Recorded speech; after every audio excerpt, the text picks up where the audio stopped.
Evening Fix It fans. So I'm back tonight with part 3 on the Kenwood or the Trio KR-2120 receiver.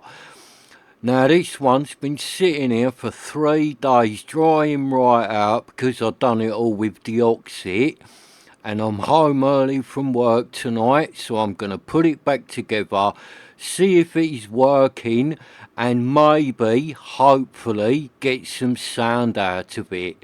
We might not, because I haven't plugged this in or anything yet. It could have a dead transformer, it could still have problems, but hopefully it won't. Hopefully it might be working. So I did clean this faceplate right up the other night while we was vintage gaming with the old PS2. So that's all been cleaned and it come up really nice, that faceplate. I've also polished up all the knobs, because they're metal, them knobs, they're not plastic, and I've done this aluminium part that goes along where the pots are. So all the front got cleaned up the other night while we was playing Bust a Move on the PS2. So let's crack on and put the old Kenwood back together. So let's move the faceplate out of the way, put that over there for a minute. Move this panel, put it over there with it. So I am ready with this one to plug it in and see if it does anything, see if the transformer is buzzing, see if it's doing anything. But before I do that, I need to just turn it round, set the voltage selector, make sure it is on 240 and put the little lock back on it, and I'm going to put the little lock back on the pre-out main in coupler, because I didn't put the locks back on them the other night because I'd just done them with deoxit. I wanted to keep wiggling them about, because what I normally do, Sunday I done this all with deoxin, but then Sunday night before I went to bed I wiggled all the switches, and I've done it again Monday morning before I went to work, and they have been wiggled about a few times since then, just to make sure they're all nice and clean and everything has dried right out. And that voltage selector is actually set to 110, so that would not have done it a lot of good if I would have plugged it in the UK. Let's give that a final little wiggle, put it over to 240, and let's put the little lock back on. So it's just a little plastic bit that locks on there just to stop the switch moving. Because if that switch went to 110 and you plugged it in the UK where we are 240, it would blow the fuses in it. I know that because I have done it. I once had a receiver and I gave it a service, took the voltage bit out of it, cleaned it all, put it back in, but I put it back in the wrong way round, so I'd set it to like 120 or something like that, and then I plugged the receiver in, turned it on, it lit up for a split second, then went off and blew all the fuses, and I thought, oh no, what have I done to that? But then I went right through it and realised I'd put the voltage bit back in wrong. So it hadn't done no damage to it. I put new fuses in it, set the voltage bit correctly, and it worked fine. So I'm just going to do the same with this pre-out main in coupler. I'm going to set it to normal, because that means it is linked, and then screw the little lock back on it. Because if you have that switch set to separate, then it is separating the preamp and the power amp, and it will not give you any sound. Right, so now them two bits are set in the correct positions and the little locks are back on them. I'm going to turn the receiver round because I'm ready to plug this thing in really, see what it's doing, see if it's got any power going round it, see if any of the front is going to light up, see if any of the bulbs are working, or we shall see if it is still totally dead and doing absolutely nothing. Or worst case scenario, we will get a big flash or a bang and a load of smoke come out the top of it. But I do hope that doesn't happen. I want nice lights along the front and a nice buzzing transformer. So I've made sure the receiver's turned off, and I've turned all the pots down because I wasn't sure what one was the volume. So I've made sure they're all turned down. So that is plugged in now and ready to go. So let's get you in there with the camera, and then let's have a nice big drum roll and see what happens. Oh, look at that, she's lit up. Oh, so it's got a couple of bulbs working on the front of it, and I can see that needle bit there on the radio. That is lit up as well. Look, the needle bit lights up. So yeah, that looks like it's going. So let's get in there and have a feel of the transformer. Yeah, transformer's buzzing away lovely. And no smoke, no bangs, no flashes. So let's have a look at the radio bit. If I do the tuner, let's see if that tuning needle's picking anything up. Yeah, here we go, look. So the radio's trying to find stuff. So look, happy days, the old Kenwood does look like it's got some life in it. Yeah, this one could even be working now, I've seen that. So let's turn it off. No, hang on, I'll turn it back on, look. So the bulb's gone where the tuning needle is, and that bulb there has gone. Because there's 3 bulbs in that radio bit there and 1 in the tuning bit. So the tuning bulb's gone and that bulb at the end there in the radio part. So let's unplug it, and then I shall turn it round and we'll see what bulbs are in it. Now I do think with this one it's going to have like them fuse type bulbs in it, and if it has, I've got some of them, but if it's got a different type of bulb in it, then I won't have none and I will have to order some up. So hopefully it's just going to have like them fuse bulbs in it. So you can see where the bulbs are there. One there, one there, and one at the end here. That was the one that weren't working, and there's another one in that part there. That is the tuning needle. So let's have this tuning needle bit out first and see what sort of bulbs are in it. So I think you just take them 2 screws out there and it'll come off. That's what it looks like. I might be wrong, but it's what it looks like to me. Right, so will that come off? Yeah, there you go. Right, so where's the bulb? No, the bulb's in the other part there. It's still in the amplifier. Like I show you. So it is them fuse bulbs. So yeah, I've got some of them. Happy days. I will have new bulbs to put in the old Kenwoods. Right, so I've put the camera back on the tripod because I'm not attempting to take this part out with one hand. And it looks the same. It looks like it's got 2 screws at the top here, but this bit could have a couple more screws underneath it. So let's whip these out and see if it comes out. So take that first one out.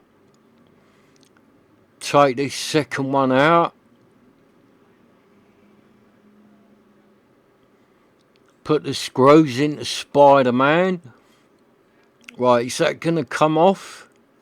No, that looks like something's still got hold of that at the bottom. So let's have a look. Has it got screws that need to come out under here? No, it's on like metal clips. There's no screws under there holding that bit in. It's just like on little clips that lock onto the chassis. So by the look of it, you should be able to just twist that bulb bit there and get it out. So let's have a go, see what happens. Right, so it looks like you've got to just twist that down, push it. There you go, that went then. So it's just on little clips on the underside. So that's come out. And yeah, them bulbs are the same, so I will have some of them. So let me just get in there with a little wooden end of my brush and pop them bulbs out, because I can't get my fingers in there. It's tight, that little gap. So that's one out. Let's pop the other one out. So that's them two out, look, and although they look black, they were the two that was working. So I'll put them to one side, and let's get this last one out of the end here, the dead one. So let's take this other dead one out. Or it might not be dead. I won't throw them away just yet in case I put new ones in and they don't work. But there's them two. I put them to one side because I think them two are dead.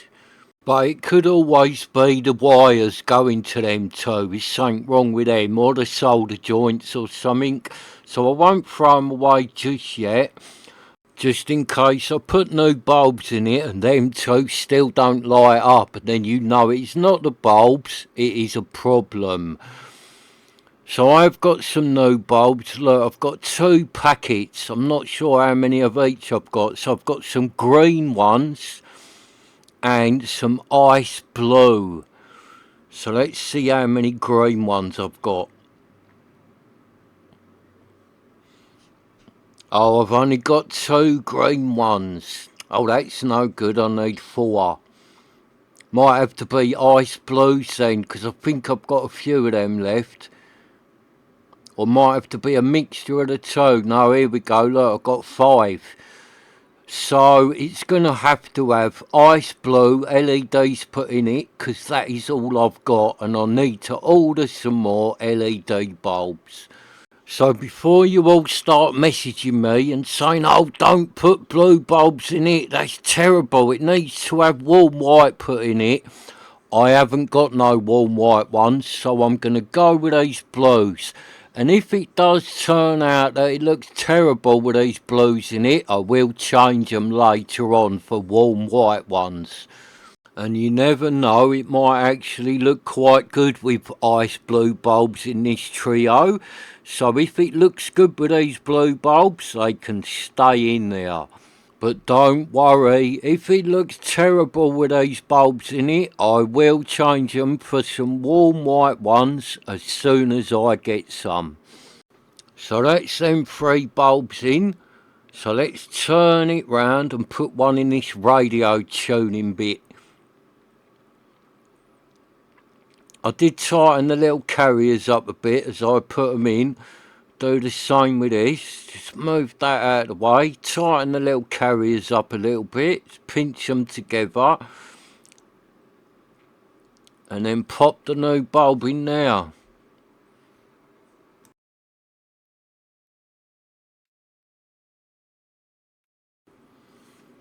Right, so that's it. 4 new bulbs are fitted. So I'm going to plug it in and try them before I put the screws and that back in, just in case nothing's working. So let's get the plug it back in, and let's turn it on and see what happens now. Oh, there you go, that one's working. And all 3 of them are working in that other section.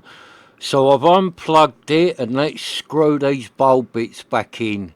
So let's put this little bit here back on first and put the 2 screws back in it. Tighten them up.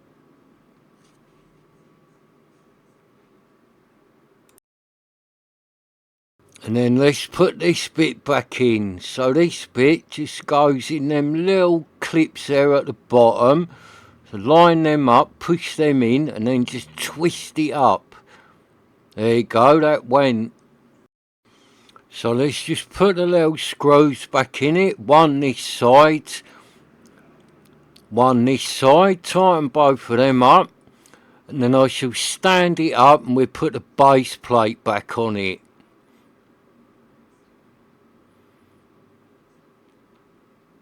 Let's lift the camera up a bit so you can see what I'm doing. And let's put the base plate on. Let's get the base plate. And what it does, there's like a couple of little slots at the front here that the front of the base plate slides into. A couple of little channels. So you lock that part in like that.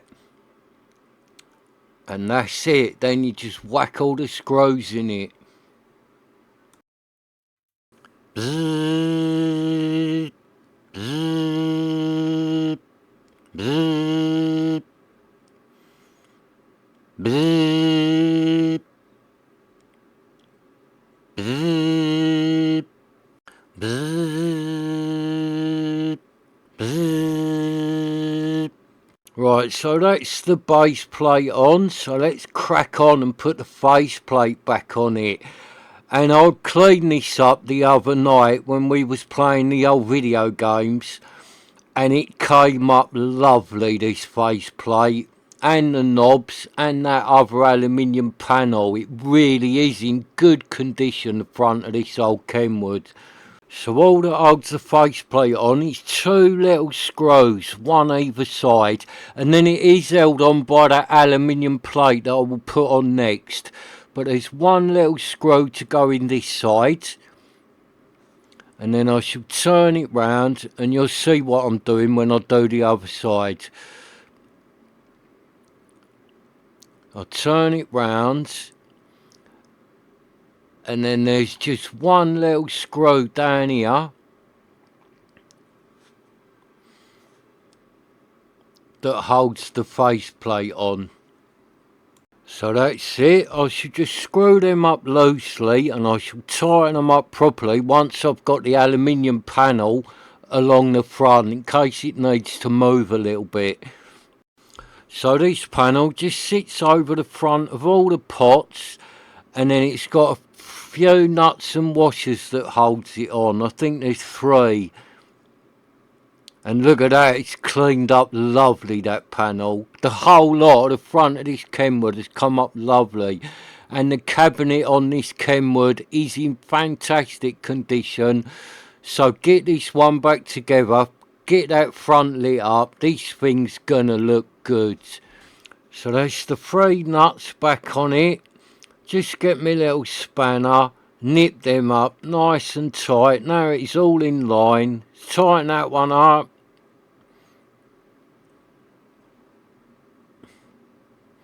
Tighten this one up.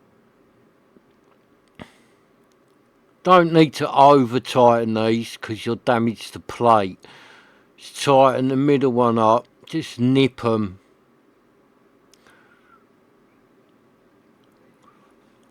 Right, so that's done, nice and tight. So let's pop the knobs back on it. Balance knob, bass knob, treble knob, volume 1, selector, pop that on. And then the only one that's different is the tuning knob, which is bigger.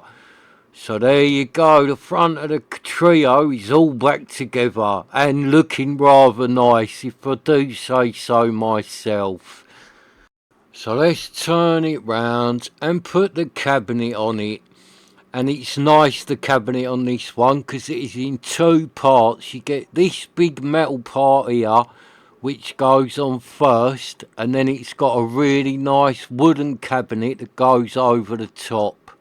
So maybe, I'm not sure about this, but you might have been able to have bought this receiver brand new like this with just the metal cabinet, or you possibly could have paid a little bit more and got it with the wooden cabinet, because some manufacturers did do them like that. I don't know if Kenwood did or not, but the way this one is, they might have done that.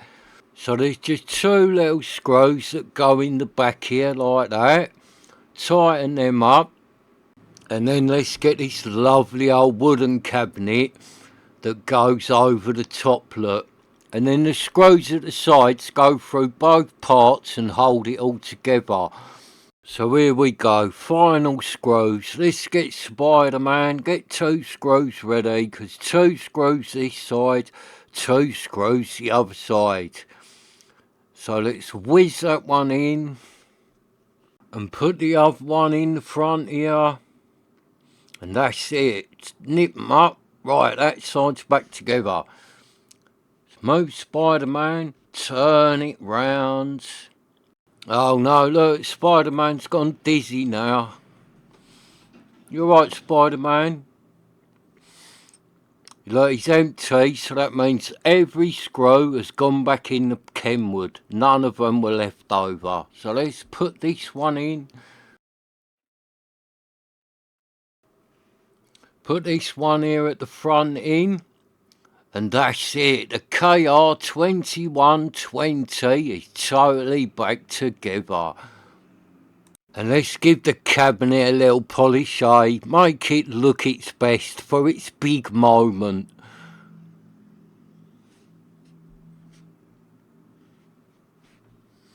Yeah, polish it up. Look at that cabinet. It's lovely, the cabinet on this one. Everything on this one, it really is in good condition, this Kenwood, considering it's from 1970. Whoever owned this thing really has looked after it. Right, so let's turn it round, plug it in and turn it on. Now I'm just going to leave that sitting there for 10 minutes and then I'm going to do a little DC offset test and then we'll put some speakers on it. So while that's sitting there warming up for 10 minutes, I'm going to turn the camera off and go and make myself a coffee. Right, so I'm back and that's had longer than 10 minutes. So let's get my little tester and see if this thing is kicking out any DC through the speaker terminals. So let's put my tester there. Turn it on. Make sure it's working. Right, tester's working. Set that round to the DC. And let's check out these terminals. Now if the needle moves, I might have a problem. If it moves a tiny bit, I'm okay. If it goes up a few millimetres, I've got a problem. Right, so that's all looking good. There's nothing there. Try these two. No, nothing. Move the tiniest little bit. Let's try it on speakers B. Right, push that in. That's on speakers B. Let's try them all again. No, there's nothing.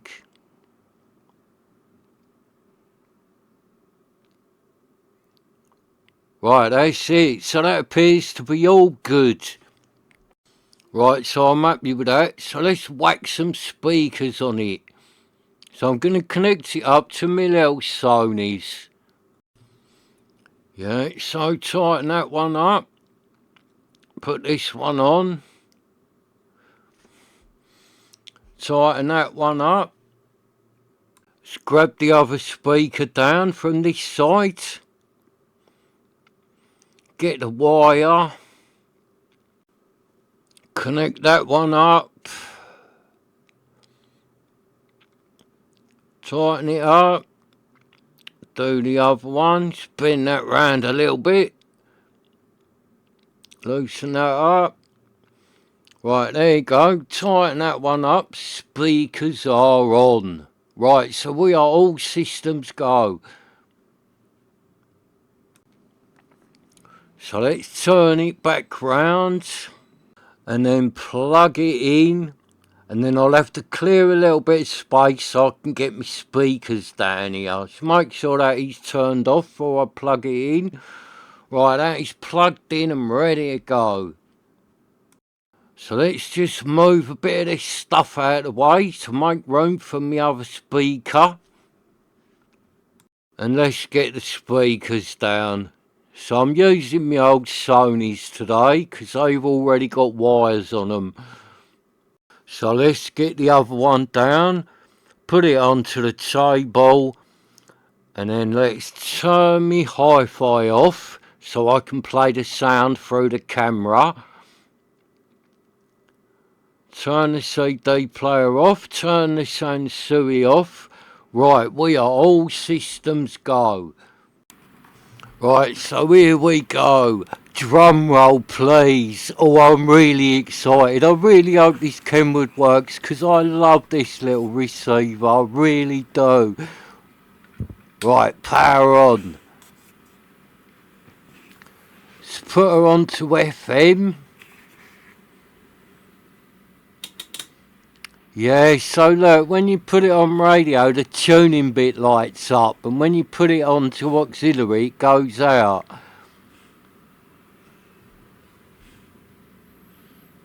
Right, so let's tune it in, see if I find anything.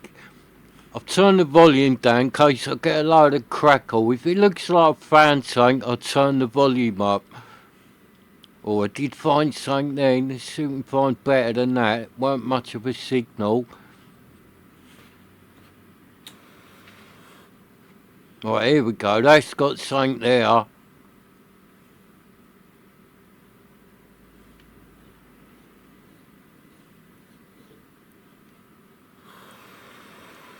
Here we go. Okay.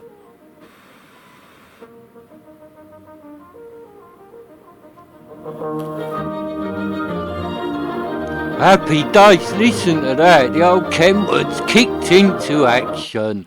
Let's try balance this side. Yeah, look at that. Balance on that side, working fine. Oh, it sounds nice and all this Kenwood. Right, let's try balance the other side. Come on, Kenwood, you can do it, mate. Oh yeah, there you go, happy days. And the little stereo lights come on the front of it, look. So basically then, all that was wrong with this Kenwood was a sticky on-off switch. Grease had gone rock hard on the on-off switch, and it had a load of fluff and crap in it.